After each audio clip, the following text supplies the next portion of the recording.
One of the greatest mitzvot we can perform is taking care of the dead. The people involved in this mitzvah are known as the Chevra Kadisha, the Sacred Burial Society.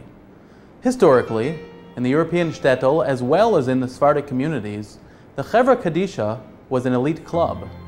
Membership in the Chevra was a great honor and was handed down from parent to child like the most precious heritage. The Chevra Kadisha was generally the first group to organize in the founding of any Jewish community. The kindness we show and the care we provide the dead is called chesed shel emet, true kindness. It is true in the sense that one cannot expect reciprocity from the deceased person who is the object of our kindness. It is also true because the customs and traditions we follow in its performance are a reflection of the truths we as Jews believe. Our belief in what happens to the soul after death makes all the difference in our burial decisions and how we treat the body after death. When a person dies, the soul, or neshama, hovers around and remains with the body.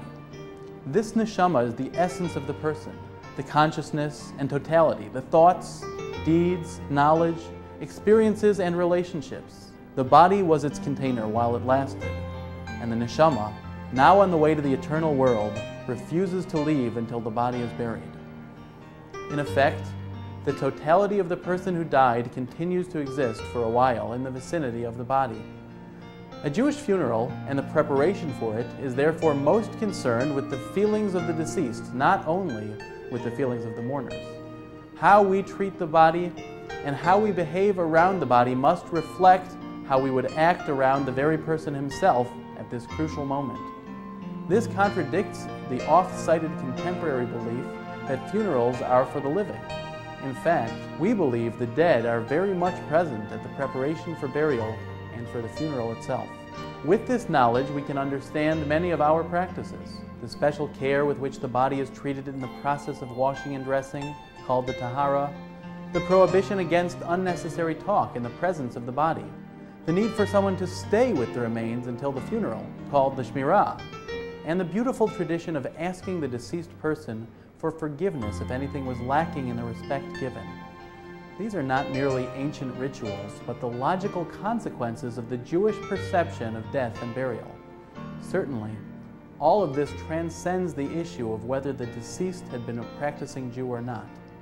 Whether one was affiliated with an Orthodox, conservative, or Reform congregation, or not affiliated at all, as a Jew, everyone is deserving of a burial that reflects the richness, the beauty, and the respect offered by Jewish tradition and belief. The tahara procedure is therefore very rich in its significance. It's every custom a reflection of the most basic concepts of our faith. Proper performance of the tahara is a unique expression of our ultimate respect for the dignity of man. The meticulous adherence to every custom and tradition, minhag, of the tahara procedure is therefore of great importance. This is not only for the purpose of maintaining uniformity of respect for all, but because each part by itself has very real meaning and significance. It's not in the scope of this presentation to explain each custom and its origin and purpose. However, an important example is that of the burial shroud, the tachrichim. Judaism is predicated on the belief in an afterlife where men and women will receive their ultimate eternal reward. The soul, or neshama, is about to face its final day of judgment, and clothes don't matter, good deeds do. That's why every Jew is buried alike. The shrouds have no pockets, to accentuate the fact that no worldly belongings accompany us. The shrouds are modeled after the white garments worn by the high priest, Kohen Gadol, in the Holy Temple on Yom Kippur, when he stood before God asking for the needs of his family and the entire Jewish people. These shrouds are therefore especially appropriate because each and every neshama asks for the needs of his or her family on that final judgment day. Just like that of the high priest, the tachrichim are a simple, perfectly clean white set of clothing, which includes a hat, shirt, pants, shoes, coat, and belt. Linen shrouds, more closely resembling the priestly clothing, are preferred, but any white material is acceptable. Men are also dressed in a talit, which has been rendered unfit, either by cutting or knotting one of the fringes. Membership in a Chevra Kadisha is a great honor and privilege. It is also a great responsibility. Members are chosen for their character, integrity, and personal devotion to Jewish tradition.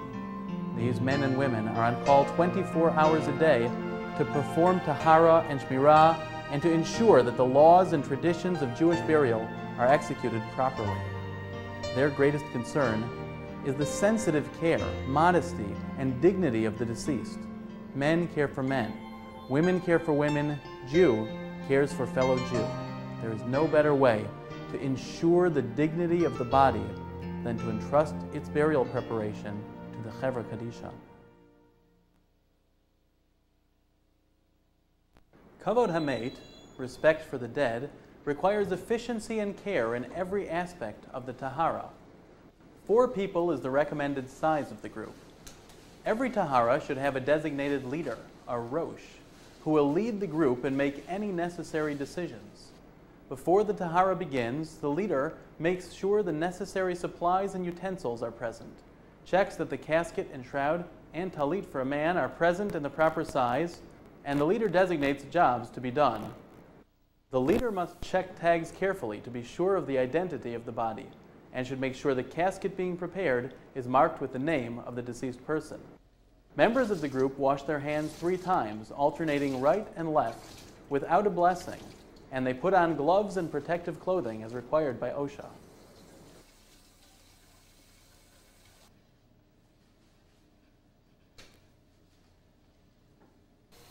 Three buckets of lukewarm water are filled and placed at the head of the table in preparation of the washing, the rechitza.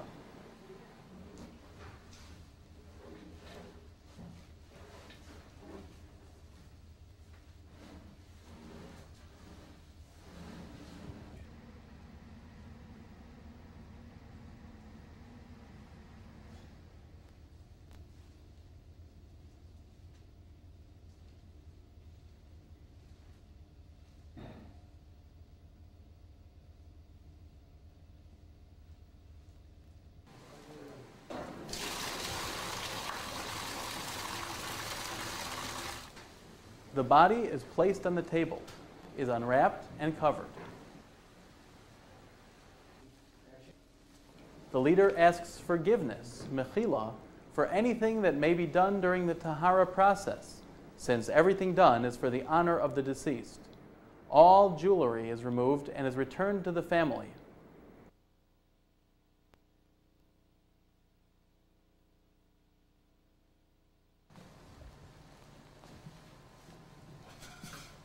The eyes and mouth must be closed, limbs and fingers are straightened, and the body surveyed for any potential complications. Identification should preferably be done before the aron is closed. Areas that may require special attention and care are noted, communicated, and taken care of if necessary. Nail polish is removed at this time.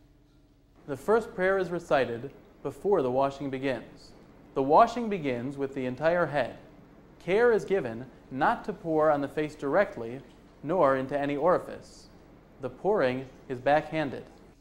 The entire right side is washed first. Neck, arm and hand, the right side of the chest, navel, and genitalia, and the right leg and foot. The left side of the body is washed in the same order. The appropriate verses are recited as the limbs are washed.